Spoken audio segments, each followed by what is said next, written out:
Boa noite, boa tarde, pessoal. Tudo certo por aí? Me digam se estão me ouvindo bem, porque aqui tudo pronto para começar, só alguns ajustes finais e já colocamos a mão na massa. Ah, e não se preocupem, vou manter o volume num nível agradável, sem gritos ou barulhos estranhos. Vamos lá, então? Primeiro, um abraço especial para quem está chegando agora, sejam bem-vindos. Para os novatos, me apresento, sou o Alik, o cara por trás dos canais História nas Sombras e Ciência Sem Filtro. E aí, tem alguém que já me acompanha por aqui? Se sim, dá um oi no chat, quero saber quem está online.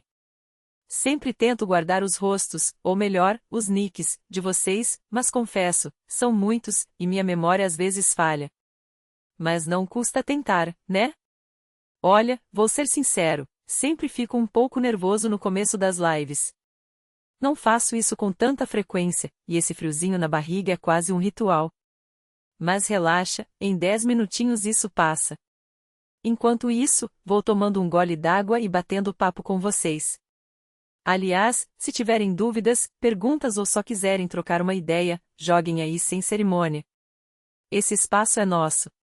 Hoje o plano é bem tranquilo, vamos mergulhar em Choice of Life, Era Medieval, um jogo super interessante onde as suas escolhas moldam a história. Não é daqueles que exigem reflexos de ninja, aqui, você simplesmente decide entre caminhos, como numa narrativa interativa. Cada opção leva a um desfecho diferente, e a graça está justamente em ver como a trama se desenrola. Vou guiando a jogatina, contando a história, e a galera curte o rolê sem estresse. Afinal, a ideia é relaxar, não é mesmo? Ah, e antes que eu me esqueça, como foram as festas de fim de ano de vocês? E essa volta à rotina? Porque a minha semana está sendo de louco. Quem me segue no Telegram ou no VK sabe, tive que correr contra o tempo para finalizar um vídeo que deveria ter saído na terça, mas o cronograma explodiu. Foi aquela correria maluca, pesquisar, gravar, editar, criar capa, tudo em 24 horas. E o pior, enquanto eu me afobava, parecia que o resto do mundo tava no modo slow motion, como se ninguém tivesse pressa. Mas enfim, deu tudo certo. Fala sério, como está o áudio aí? Não muito alto, não muito baixo. Perfeito. Aliás, sobre contribuições, há um tempinho a gente estava juntando grana para um processador novo, mas faltou um pouco. Vou completar do meu bolso logo logo. Agora, se alguém quiser colaborar com uma pizza, sim, pizza, tem o link no chat de vez em quando. Qualquer ajuda é super bem-vinda, e eu agradeço de coração.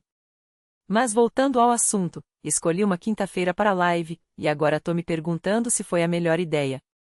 Segunda? Todo mundo voltando do trabalho, esgotado. Terça? Dia de vídeo novo. Quarta? Metade da semana, ninguém tá nem aí. Quinta? Todo mundo já tá sonhando com a sexta. Fim de semana talvez fosse melhor.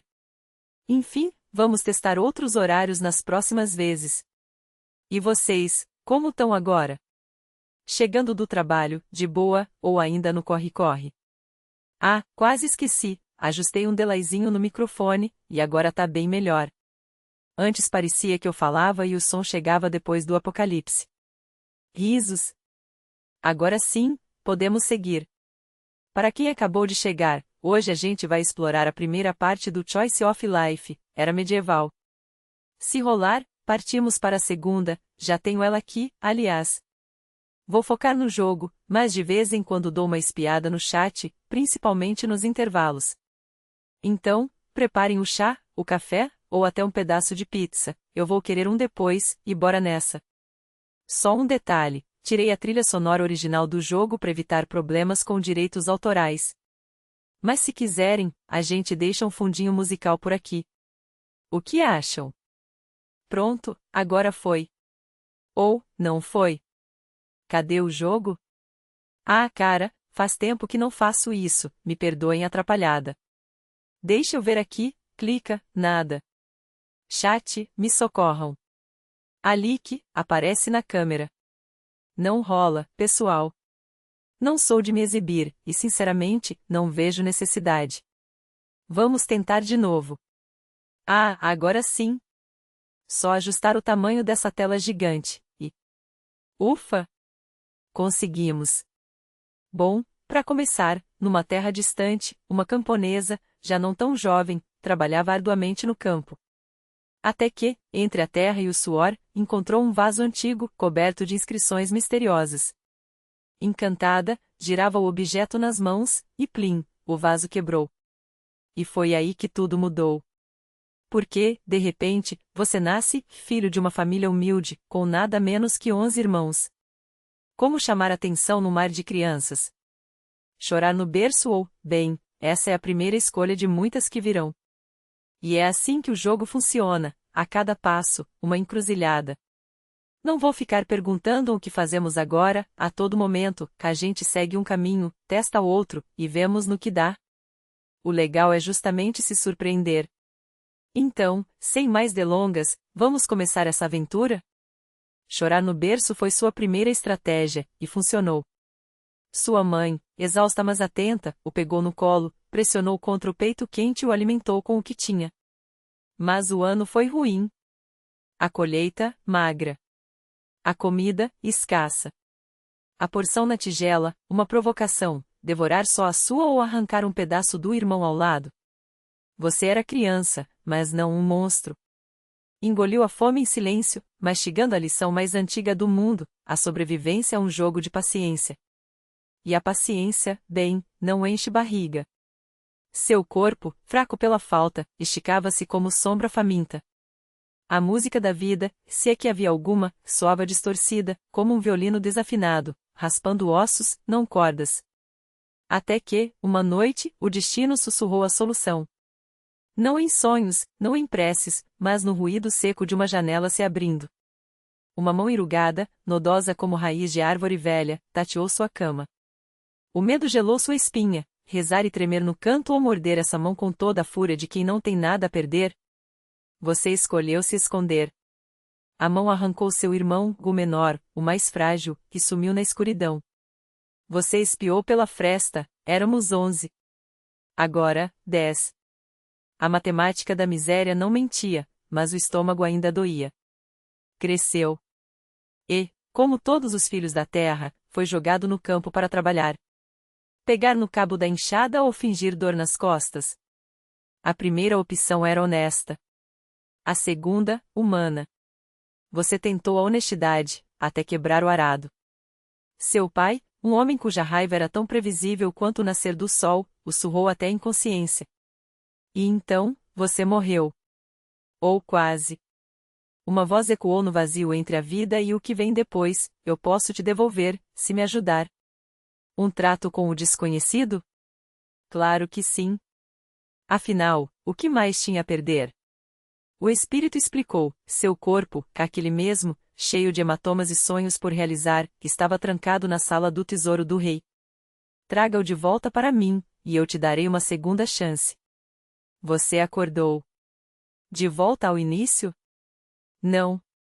De volta ao mesmo inferno, mas com uma diferença, agora, você sabia. Sabia que a fome doía, que os irmãos sumiam, que o trabalho no campo era uma armadilha disfarçada de dever. E dessa vez, quando sua mão pequena escorregou para o fogão a lenha, marcando a pele com uma queimadura em forma de 8 deitado, o símbolo do infinito, ou talvez do destino se repetindo, você entendeu, isso não era acidente. Era um aviso. Se quer sobreviver, aprenda a se virar. E você aprendeu. Arrastou-se pelo chão da cabana, provando tudo que encontrava, terra, cinzas, os restos de pão duro. Os adultos pisavam em você sem ver. Até que não pisaram mais. Seu corpo miúdo desenvolveu uma graça felina, esquivava-se de botas, de panelas quentes, de punhos irritados. Quem quer viver, aprende a girar, diz o ditado. Você girava. E enquanto girava, pensava, chegou a hora de falar. Mas não qualquer palavra. Não as mesmas que seus pais grunhiam, cansados da vida. Você inventaria as suas. Balbuciou algo entre um grito e uma canção, algo que soou como amblorxam para os ouvidos confusos do seu pai. Ele xingou. Sua mãe riu. Talentoso, disseram. Diferente. E assim, sem querer, você descobriu seu primeiro superpoder, a capacidade de transformar o absurdo em vantagem. Os anos passaram. Você já não era o bebê que chorava no berço, mas o garoto que se escondia demais, tão bem que, numa brincadeira de esconde-esconde, sumiu por dias. Quando o encontraram, quase morto de fome e frio, seu pai não teve piedade: vai pro campo. Trabalha. Mas você já conhecia o campo. Conhecia a dor nas costas, o cheiro de terra molhada, a teimosia dos bois. E conhecia, acima de tudo, a lei do menor esforço. Diante do arado quebrado e da fúria paterna, dessa vez você escolheu o caos. Puxou o rabo do cavalo. Levou um coice que o lançou longe, mas valeu a pena pelo espetáculo. O animal empinou, o pai xingou, e você, atordoado na palha, sorriu. Isso sim era diversão. Até que a diversão acabou. O Grafou roubou seu pai para a guerra. Sem ele, a família desmoronou. O Obrok, aquele imposto que sugava a alma dos camponeses, não podia ser pago. Fugir ou vagar pela aldeia como um fantasma? Você escolheu seguir os olhos. E os olhos, como sempre, olhavam para o trilho dos poderosos, um cavaleiro reluzente, passarinho de armadura, que ao passar por você o empurrou para a lama. Aqui estava a sua chance. Podia xingá-lo, mas xingamentos não enchem barriga. Podia puxar a correia solta de sua armadura. E foi o que fez. O elmo do cavaleiro tombou. Suas calças, sim, as calças, caíram. A aldeia inteira riu até chorar. Você, rindo também, entendia: o mundo era um tabuleiro, e você estava aprendendo a mover as peças. Agora, no velho taverna fedendo a cerveja azeda, o tabuleireiro olhava você com desconfiança. Quer sopa ou trabalho? Trabalho, é claro. Moedas valem mais que pão. E quando o homem apontou para o caldeirão negro, coberto por camadas de gordura e esquecimento, você não hesitou. Esfregar até sangrar ou jogar água e rezar? Você escolheu o sangue. Suas mãos, em carne viva, provaram que dor é apenas o preço da liberdade. E enquanto a água suja escorria pelo ralo, você pensou: isso aqui é só o começo. Porque agora, você tinha um plano. E o plano não incluía esperar pela sorte. Incluía roubá-la. A vida não te deu um caminho de rosas, mas te jogou num campo minado de espinhos. E você? Você aprendeu a dançar sobre eles. O órfão que ninguém queria contratar agora olha para as próprias mãos e vê nelas não cicatrizes, mas mapas. Mapas de um território onde a sorte não é uma deusa caprichosa, mas uma presa a ser abatida. Você não pede esmola, você toma. Não espera oportunidades, você cria-as. E quando o mundo vira as costas, você aprende a ler nas entrelinhas do desdém: cada não é apenas um convite para provar que eles estão errados. E então, você se depara com a pergunta que lateja como um tambor de guerra: o que é Rodovery para você? Não é apenas a fé dos antepassados, não é só o eco dos chifres de batalha nas florestas esquecidas. É a certeza de que o sangue que corre em suas veias não é apenas seu, é o mesmo que moveu aqueles que, antes de você, também foram chamados de a ninguém. Aqueles que transformaram a fome em fúria, a solidão em estratégia, e a traição em lições gravadas a fogo. Os Chertoji dos seus antepassados não são palácios de ouro, mas trincheiras cavadas com unhas e dentes. E você? Você é o herdeiro dessa linhagem de lobos que se recusa a uivar para a lua, prefere morder sua garganta. Agora, você está de volta à estrada, e a estrada é uma cadela traidora. Você aprendeu a andar, mas as pernas também servem para correr. Para perseguir. Para fugir quando necessário. E quando um cão errante, ou o que você achou que era um cão, rosna entre os arbustos, você não recua. Você olha nos olhos. Porque até um mendigo tem orgulho, e até um órfão tem um nome. E quando esse cão se revela um garoto sujo de terra e desespero, com os mesmos olhares que você já viu no espelho, você não oferece piedade. Oferece uma faca. Escolha, lâmina ou flecha. Você sorri. Porque já sabe que a resposta não está no arma, mas em quem a empunha. E você? Você atira primeiro. Sempre. Não por crueldade, mas porque o mundo já te ensinou que hesitar é morrer. E quando a flecha acerta o alvo, mesmo que esse alvo seja um olho que um dia te olhou com confiança, você não chora. Você aprende. Porque amizade é um luxo, e sobrevivência é uma religião sem deuses. O campo arado não te pertence, mas o suor que você derramou nele sim. E quando Graf, aquele mesmo que esmagaria sua família como um inseto, aparece montado em seu cavalo de guerra, você não se ajoelha. Você calcula. Porque até um camponês sabe que um nobre com medo é apenas um homem com mais ouro do que coragem.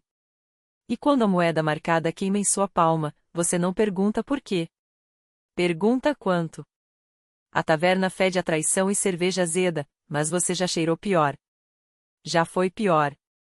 E quando o Tracteirsik ergue a clava, você não foge. Você deixa ele bater. Porque cada golpe que aguenta hoje é um soco que poderá desferir amanhã. E o sangue na boca? Só prova que ainda está vivo. Depois, a floresta. Sempre a floresta. Porque é lá que os lobos caçam. E quando dois homens emergem das sombras como facas desembainhando promessas, você não implora. Você mente. Porque a loucura é a melhor armadura contra a covardia, e um homem que babás nos cantos da boca não é uma ameaça, é um enigma. E enigmas? Enigmas distraem. Enquanto o homem com a cicatriz sorri, você já está medindo a distância entre seu pescoço e o chão. Ainda nos veremos. Claro que sim. Porque você quer. E quando a corda aparece à beira do rio, você não pergunta para que serve. Pergunta o que pode fazer com ela. Porque um nó bem dado salva uma vida. Ou tira outra. E você? Você aprendeu a diferença entre uma coisa e outra. Agora, a fome rosna mais alto que os cães do Graf. Mas você já esteve aqui antes. Já esteve pior. E quando a taverna te oferece um prato de ossos e palha, você não reclama. Você come.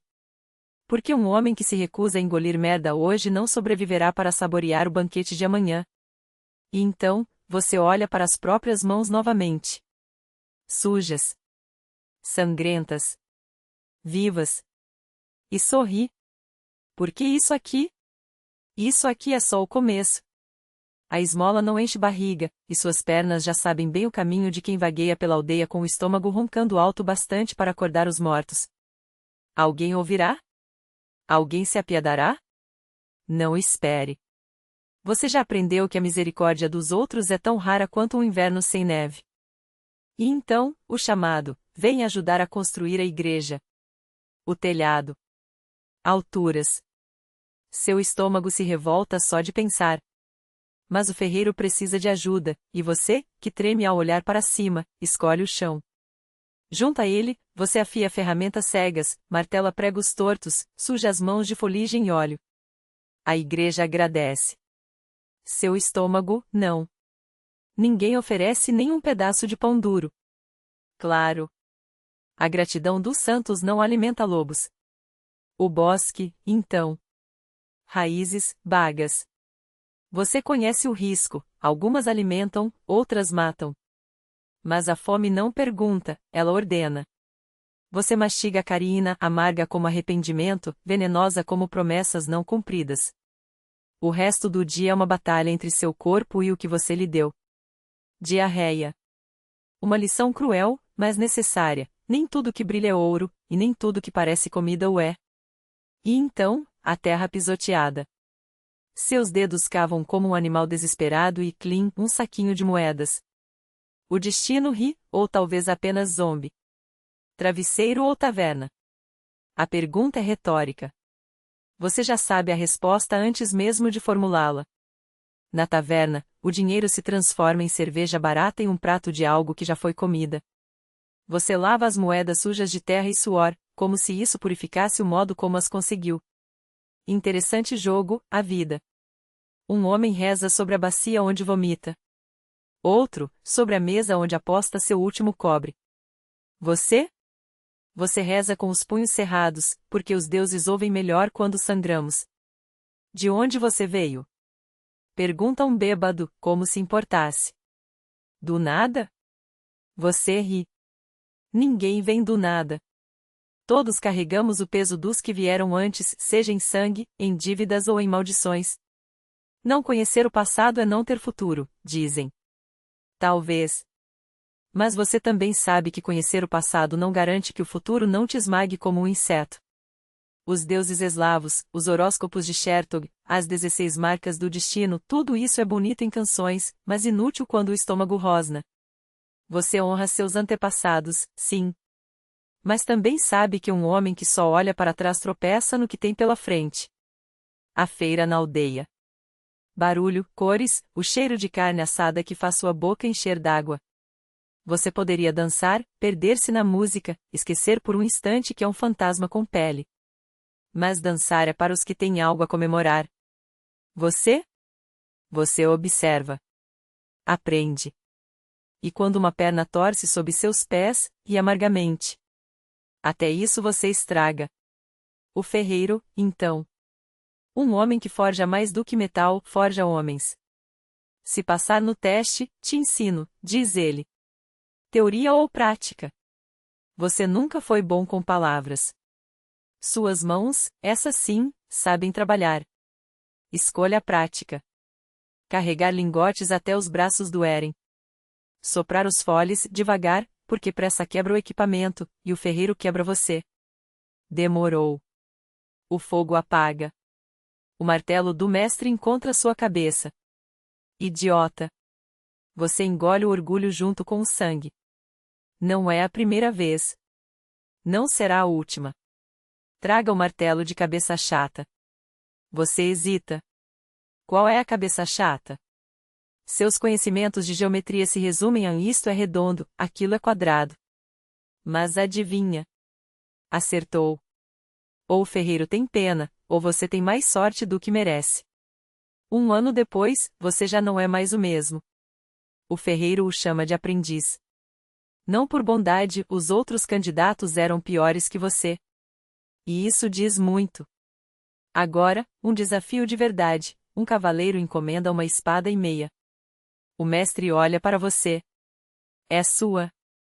O fogo espera. O metal espera. Você espera. A forja é uma amante cruel. Exige tudo e dá só o que você merece. A lâmina deve ser esticada, batida, temperada. Longitudinalmente? Nas bordas? Suas mãos tremem. Não por medo, mas pela responsabilidade. Uma espada mal feita mata seu dono. E você? Respire. O martelo desce. O metal canta. E, pela primeira vez em muito tempo, você sente algo além de fome. Sente propósito. O momento é agora.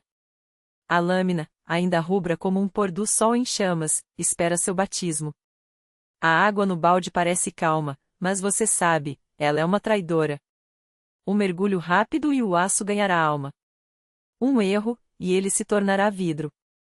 Seli. Com. Não há tempo para dúvidas. Você afunda a lâmina de uma vez, como se enterrasse uma adaga no coração da hesitação. O vapor explode em seu rosto, queimando mais que o fogo da forja. Por um segundo, o mundo some. Só existe você, o metal e o chiado da água se rendendo ao aço. Quando a névoa se dissipa, ali está ela, uma extensão de prata mortal, fria ao toque, mas viva. A lâmina não treme. Não mentira. Não falha. Você a envolve em pano grosso, como quem embala um segredo que não pode ser revelado ainda. O peso é perfeito. O equilíbrio, divino. O trabalho está pronto, você diz ao mestre, mas não entrega a espada assim, sem mais. Há um ritual nisso. Um código. Ele estreita os olhos, esperando a palavra que selará o acordo. Você sorri. Não é um sorriso amigável. É o sorriso de quem sabe que acabou de forjar não apenas uma arma, mas um destino. Fogo e cinza. O mestre assente. Não há mais o que dizer. No dia seguinte, o cavaleiro retorna. Seu passo é diferente e mais leve, como se já carregasse a lâmina nas costas antes mesmo de vê-la. Ele a desembainha sob a luz do sol, e o reflexo cortante faz os pássaros calarem. Um silêncio de respeito. Ou de medo. Vocês são recomendados, diz ele, sem tirar os olhos da espada. Os meus irmãos de armas virão. E virão. Porque uma lâmina assim não se esconde. Ela atrai. Como chamas atraem mariposas. Como sangue atrai lobos. Seu nome começa a circular. Não como um sussurro, mas como um aviso. O ferreiro da aldeia. Aquele que tempera aço com fome. Os pedidos chegam, espadas, machados, armaduras. Até um escudo. Encomendado por um mercador que ri quando você pergunta por que um homem de negócios precisa de proteção. Porque o mundo está mudando, responde ele, jogando uma bolsa de moedas sobre a bigorna. E mudanças cortam. Você contrata ajudantes. Um jovem com mãos ágeis, mas olhos assustados. Um veterano de guerra que sabe afiar uma lâmina melhor que rezar. A forja nunca para. O fogo nunca dorme. E você? Você também não. Até que a fumaça se torna mais espessa. O cheiro chega primeiro. Não é o fedor habitual de carvão e suor, mas algo acre, sufocante. Madeira queimando. Você corre para fora e vê, a oficina ao lado, a casa do velho carpinteiro, está em chamas. As labaredas lambem o telhado como línguas famintas. E então você ouve o grito. O mestre. Ele ainda está lá dentro. 5 anos. 5 anos de serviço para ganhar um pedaço de papel que lhe dê passagem pela porta da cidade. 5 anos de marteladas, cicatrizes e noites sem sono. O mestre cuida das suas costas como um pai cuida de um filho teimoso. E agora ele está lá, engolido pelo fogo que você mesma alimentou 1000 vezes. Não há tempo para calcular. Não há lógica que valha mais que o instinto. Você corre. A madeira rende, desabando em brasas. O calor é um murro no peito. Suas mãos, já marcadas pelo trabalho, agora se queimam de verdade. Mas você o encontra, o mestre, caído atrás da bigorna, tossindo fumaça. Seus olhos se abrem quando você o arrasta para fora, e por um segundo, entre a dor e o alívio, há algo que parece orgulho. Idiota, ele rosna, mas sua voz falha. Podia ter morrido.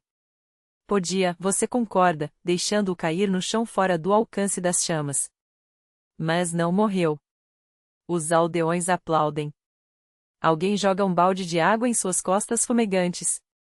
A dor é aguda, mas distante. Você olha para as mãos, bolhas, pele descascando. 3 vidas, disseram uma vez. Você acabou de gastar uma delas. Mas quando o mestre se levanta, cambaleando, e olha para a forja reduzida a cinzas, ele faz algo inesperado. Tira do bolso um pergaminho amarelado, selado com cera vermelha. Aqui, diz, jogando-o para você. Você ganhou. O selo do rei brilha sob o sol. Passagem livre. Para sempre.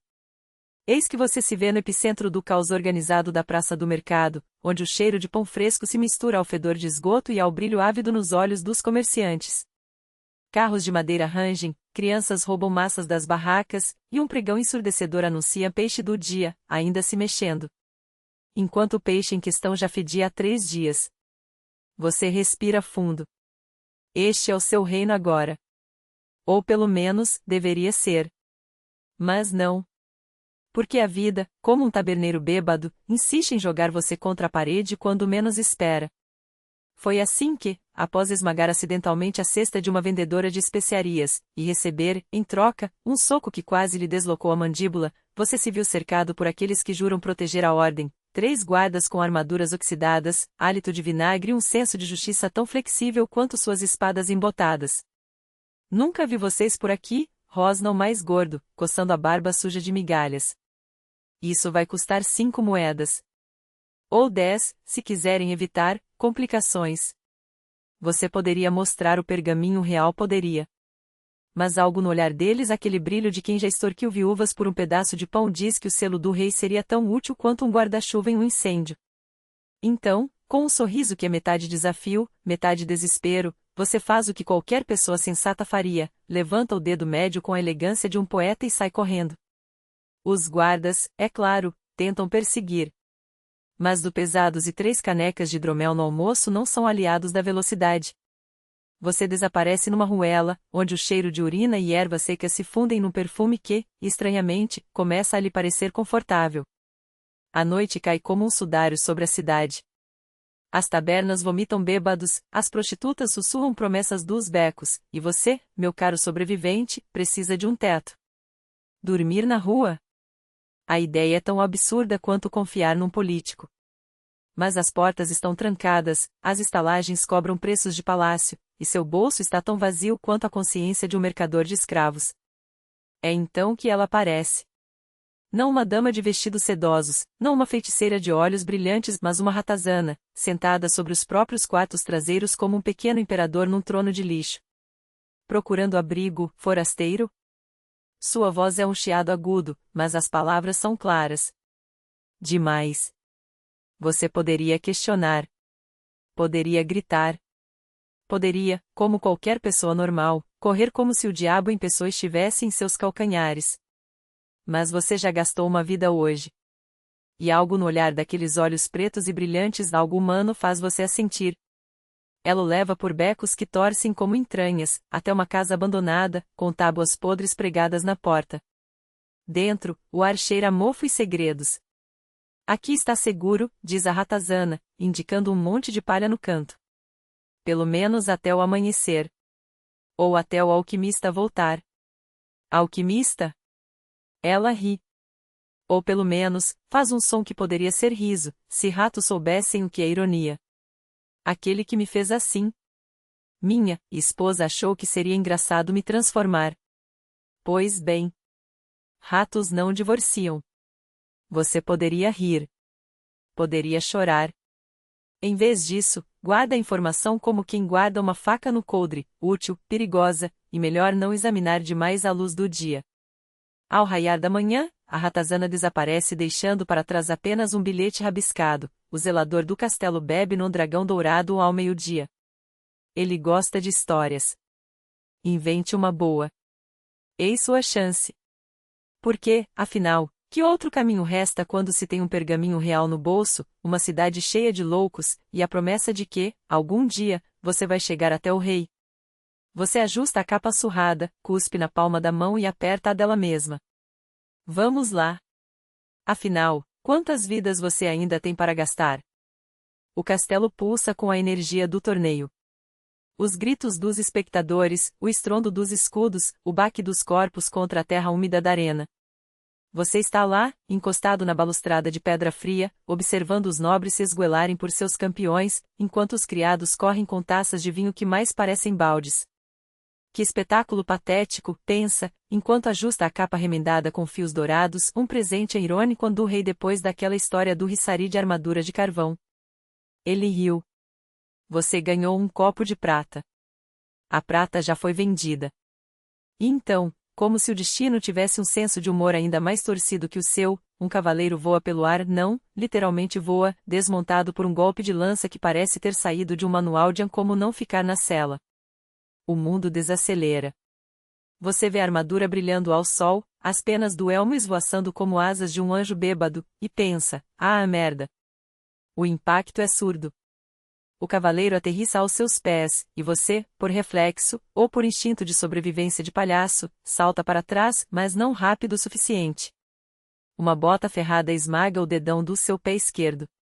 Pelo menos não foi a cabeça, consolida-se, enquanto o público uiva de riso. O rei, lá de cima em sua tribuna dourada, bate na mesa com o punho e grita algo que soa como isso é arte.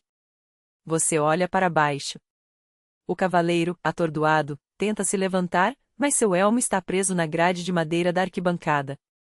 Seus olhos encontram os seus através da viseira embutida. Ajude-me, seu, ele hesita, procurando a palavra certa, bufão. Ah, bufão. Essa sim é uma palavra que você conhece bem. Claro, senhor cavaleiro, diz, com um sorriso que não chega aos olhos. Mas primeiro, me diga, você caiu de propósito ou foi apenas a graça divina intervindo para me proporcionar material novo? O público ri. O cavaleiro xinga baixinho.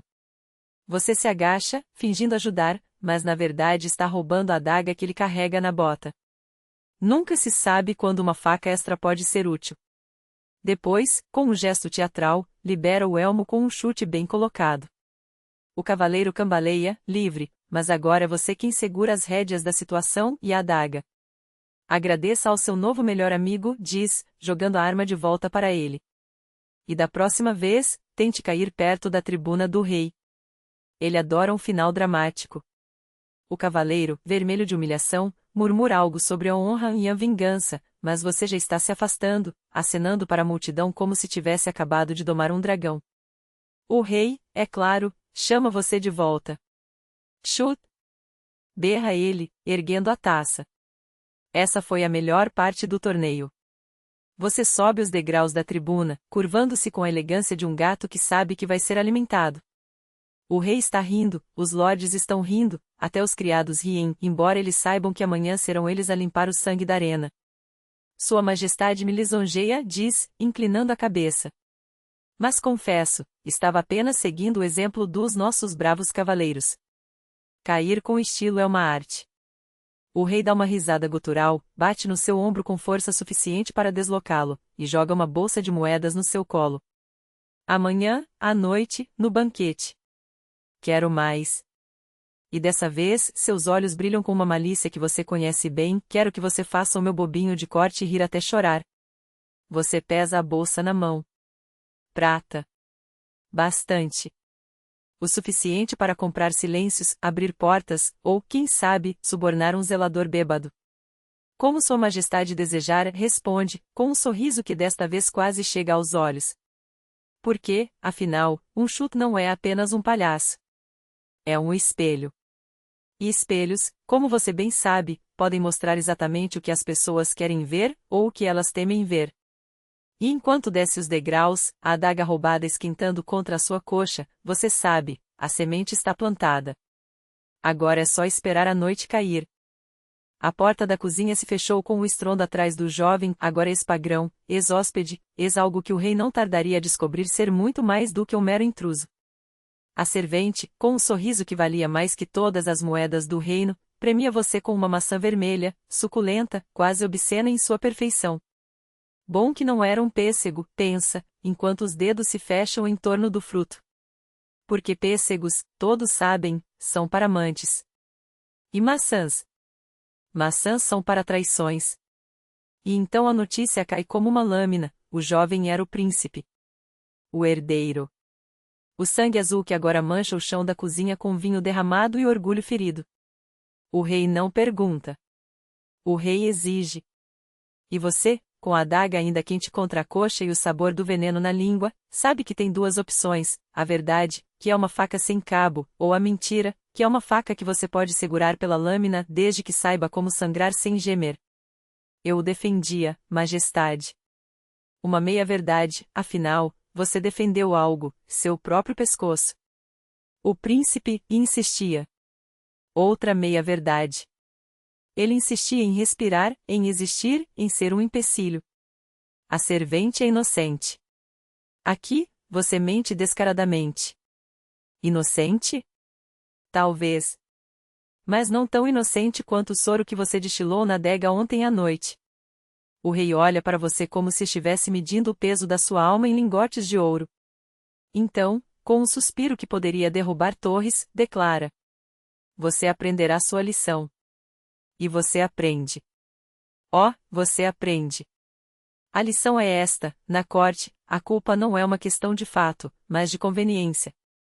E hoje, príncipe é uma palavra que rima com culpado. O tambor de guerra soa antes do amanhecer. O rei, com uma fúria que parece ter sido costurada em suas veias, anuncia a marcha contra o Reino do Sul. Os soldados partem, levando consigo o peso das armaduras e o cheiro de sangue futuro. O castelo, de repente, torna-se um esqueleto de pedra vazio, ecoante, perfeito. É a sua chance. Descansar? Não. Trabalhar? Sempre. A tocha chiando entre os dedos, você desliza pelas sombras do castelo como um suspiro que ninguém ouviu. À esquerda, os aposentos reais, onde o ouro brilha e as traições são tecidas em tapeçarias. À direita, um túnel.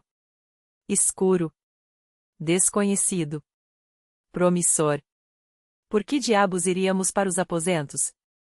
Sussurra a voz na sua cabeça, aquela que soa suspeitamente como você, só que mais sábia e menos bêbada. O túnel é onde os deuses esconderiam seus segredos, ou onde os tolos encontrariam suas tumbas. Você escolhe o túnel. Porque tolos, afinal, são apenas aventureiros que ainda não morreram. A primeira bifurcação, direita ou esquerda? Você vai reto. Porque a vida já é cheia de curvas, e você prefere seus caminhos como prefere suas facas, afiados e sem desculpas. A segunda bifurcação. Esquerda. Direita. Esquerda. Ou foi direita? Não importa. O que importa é que as paredes parecem respirar, e o ar cheira a mofo e a decisões ruins. E então, morcegos.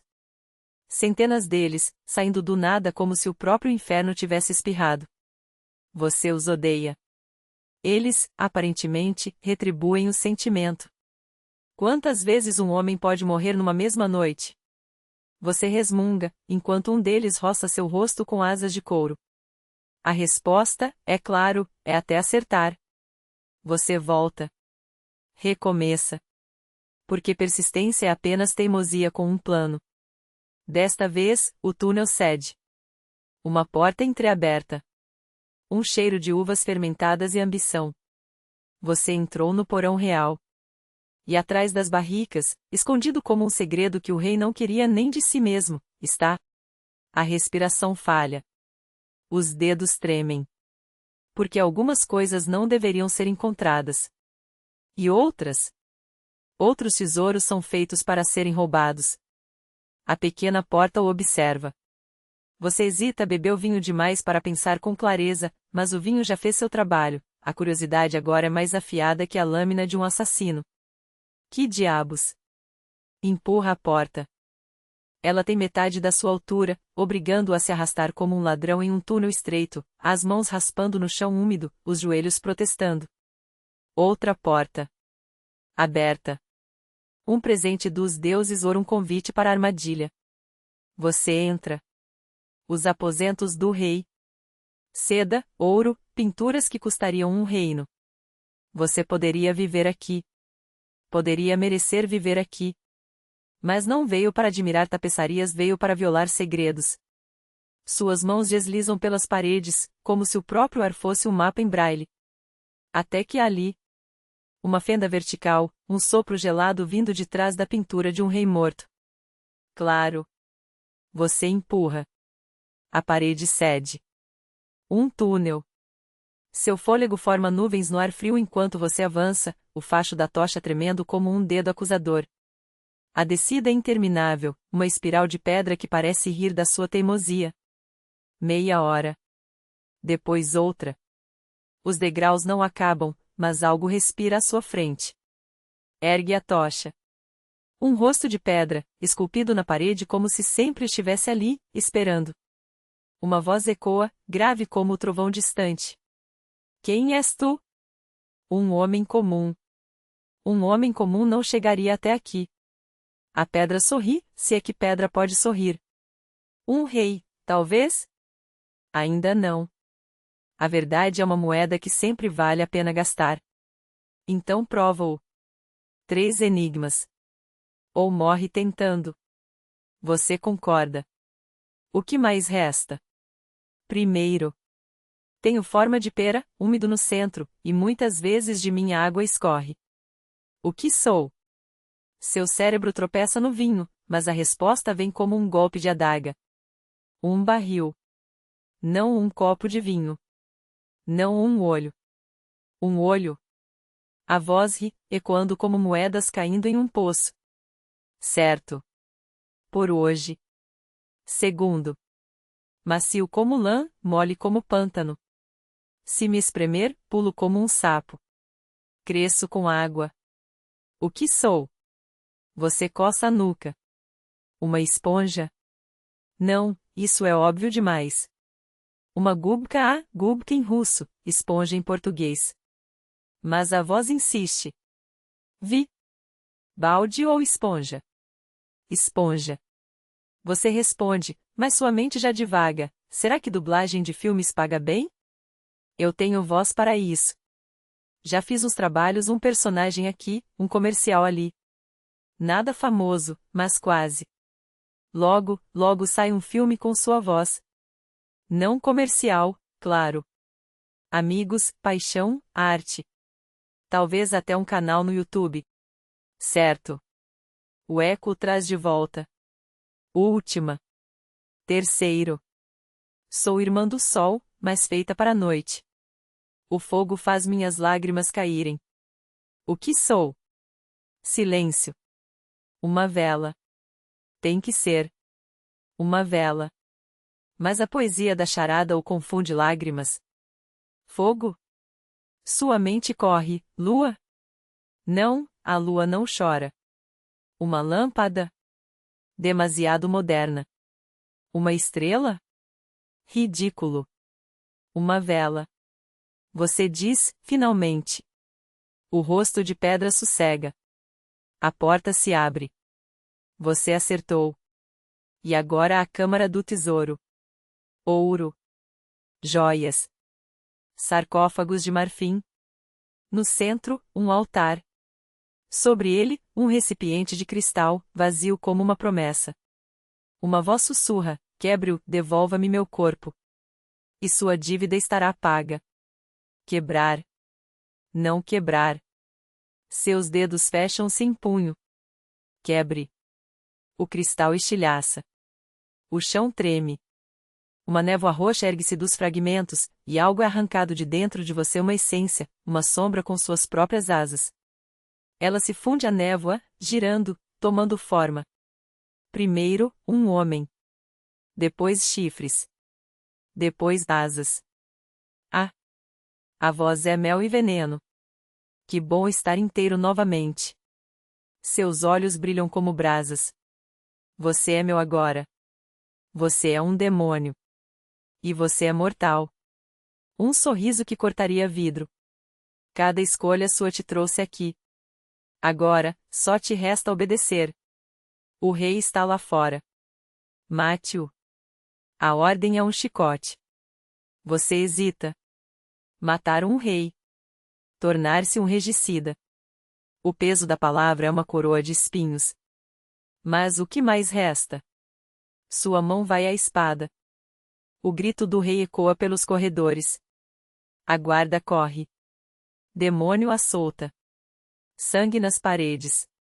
Você e a sombra correm, disfarçados de guardas, os chifres do demônio escondidos sob um elmo roubado. As ruas do castelo são um labirinto de gritos. Até que a lua sangrenta. Noite do juízo. O demônio para diante de uma casa abandonada, as tábuas pregadas como cicatrizes. Ele traça símbolos no chão com suas próprias garras. O ar estala. E então? Algo está errado. A névoa roxa se contorce. O demônio olha para você, e pela primeira vez, há medo em seus olhos. Você não deveria ter quebrado o recipiente. Sua voz é um rosnado quebrado. Não assim. O chão se abre. E algo muito pior sobe das profundezas. O abismo se escancara como uma boca faminta. Você cai não em queda livre, mas como se o próprio inferno puxasse pelos tornozelos. O ar é espesso, úmido, cheirando a carne podre e metal enferrujado. Bem-vindo à minha morada. Aqui, as paredes respiram. Os sussurros se arrastam pelas rachaduras como vermes cegos. E no centro da câmara, uma figura se ergue das sombras, não o demônio que o trouxe até aqui, mas algo mais. Algo que usa sua pele como um manto, seus ossos como um trono. Você quebrou as regras. A voz não é um som, é uma dor latejante dentro do seu crânio. Mas isso não importa agora. Temos uma guerra a ganhar. Seus dedos longos demais, articulações erradas se fecham em torno de um livro encadernado em pele ainda quente. As páginas sussurram quando ele as folheia. Meu poder está preso. O terceiro recipiente. Você o encontrará. Ele sorri, e seus dentes são agulhas pretas. E você, você é fraco. Um inseto. Mas insetos têm seu uso. Com um gesto, o ar se parte. Fliantes esferas de energia negra, pulsantes como corações doentes, flutuam até você. Uma toca sua testa, e de repente, você sabe. Escolha. Romantia é o dom de enfeitiçar mentes, de fazer os vivos se ajoelharem como cães. Ou necromantia é o poder de arrancar os mortos da terra e dobrá-los à sua vontade. Piromantia? Ah, isso é fogo. Fogo é para covardes que querem ver coisas queimar. Você hesita. A necromantia tem um gosto. Um cheiro. Como moedas antigas na língua, como o hálito de um cadáver recém-desenterrado. Mas a romantia ela canta. Promete olhares de adoração, lábios murmurando seu nome como uma prece. Decida. Sua voz é uma lâmina serrando sua coluna. Ou eu decido por você. E você não quer que ele decida. Necromantia. A palavra queima quando você a pronuncia. O livro se abre sozinho, suas páginas se contorcendo como coisa viva. 3 letras escarlates se destacam, MD Amors. Dominus. Anima. Morte. Senhor. Alma. O conhecimento não é lido. É injetado. Seus nervos ardem. Você sente os mortos abaixo de você, uma legião de ossos e carne apodrecida, esperando. Eles ouvem. Eles obedecem. Bom. A coisa que não é mais um demônio se estica, seus membros se alongando como sombra ao entardecer. Agora, vamos caçar. A missão. A vitória do bem, 3 sepulturas. Um título irônico, considerando que o Ambem aqui é apenas um cadáver mal enterrado. A livro está no scriptório. Ele aponta para o mapa que se forma no ar, traçado em sangue seco. Mas o caminho é divertido. Um cemitério. Tumba antiga. Mãos esqueléticas se erguem antes mesmo que você termine o feitiço. Os mortos não caminham, eles rastejam, arrastam, gemem. Seu exército.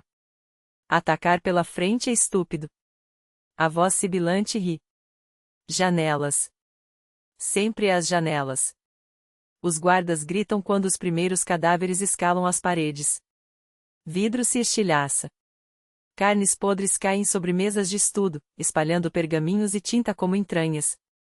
Em minutos, o scriptório é seu. E lá está ela. A livro. Encadernada em couro de anjo caído, suas páginas respiram.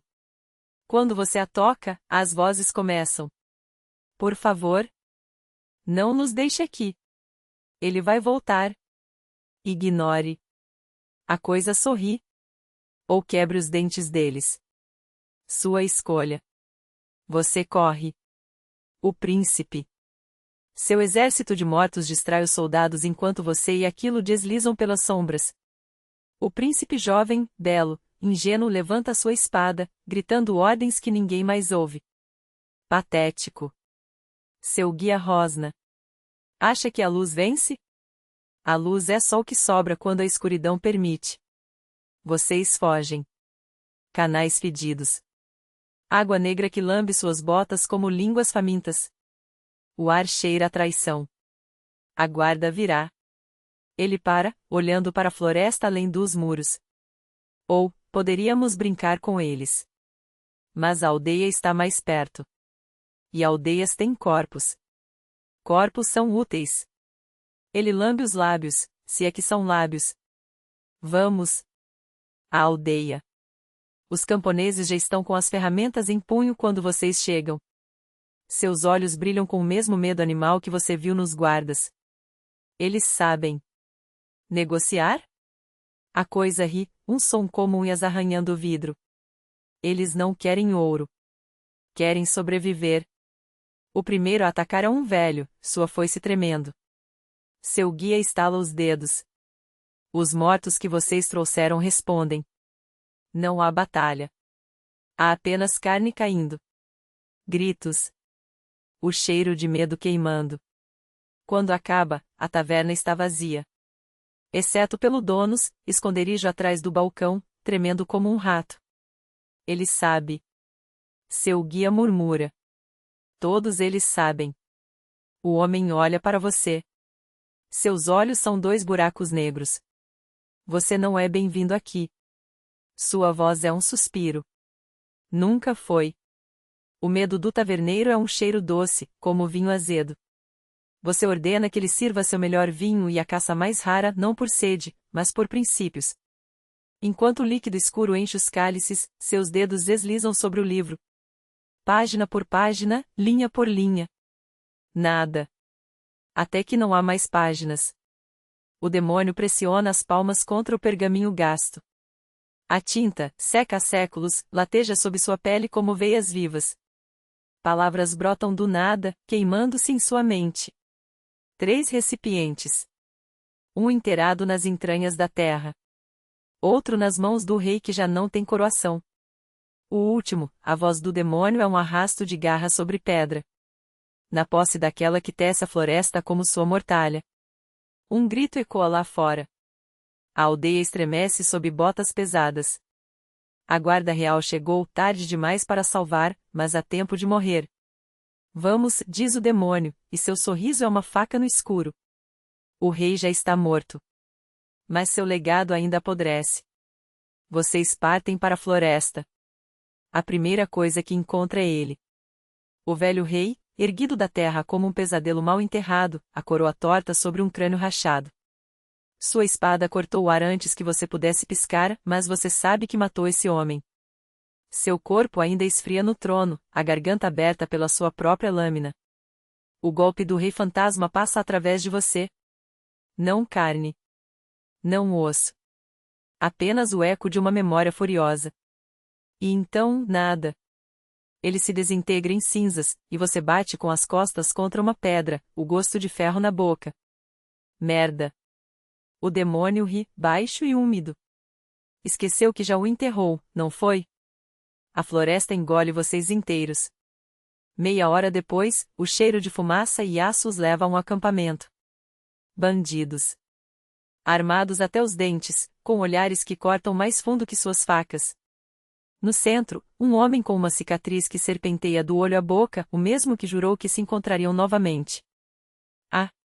Ele sorri, mostrando dentes afiados. O necromante e seu cão. Vocês poderiam lutar. Poderiam queimar esse lugar até virar carvão. Mas por que desperdiçar forças quando podem usá-las? O rei está morto, você diz, e a floresta inteira parece prender a respiração. Seus homens também. Vocês querem vingança ou querem sobreviver? Os bandidos riem. Não é uma risada amigável. É o som de lobos que acabaram de encontrar um novo alfa. O tempo se dissolve entre as árvores. Até que o demônio para. Sua cabeça se ergue, como um animal farejando sangue. Lá. À frente, entre os troncos retorcidos, algo brilha. Não é luz. É o reflexo úmido de olhos famintos, o tremor de chifres entre as folhas. Sátiros. E no centro, sobre um altar de pedra negra, ela está. A bruxa da floresta. Seus dedos são raízes, sua pele é casca de árvore podre. Ao seu redor, os sátiros dançam com facas de osso, cantando em uma língua que faz seus dentes doerem. Ah! Ela sorri, e sua boca está cheia de espinhos. O caçador e seu demônio. Chegaram finalmente para morrer. Os mortos que vocês arrastam consigo avançam primeiro. Eles não são rápidos. Não são elegantes. Mas são muitos, e a carne dos sátiros estala sob seus golpes como galhos secos. A bruxa grita, e o chão treme. Vinhas brotam do nada, enlaçando seus mortos, esmagando-os em polpa. Mas o demônio ri, e o ar fica pesado com o cheiro de enxofre. Tão previsível. Quando a magia dela fraqueja, quando seu sangue começa a pingar sobre as pedras, você tem uma escolha. O recipiente está ali, brilhando como um coração arrancado. Você poderia tomá-lo. Poderia acabá-la. Ou poderia deixá-la viver. Por que deixaria? Sua lâmina encontra sua garganta antes que ela possa cuspir outro feitiço. A bruxa cai, e o recipiente pula para as mãos do demônio como um animal domesticado. Poder. É como beber fogo. Como ter as veias cheias de relâmpagos. Você sente ele, o demônio, inchar, sua sombra engolindo a luz da lua.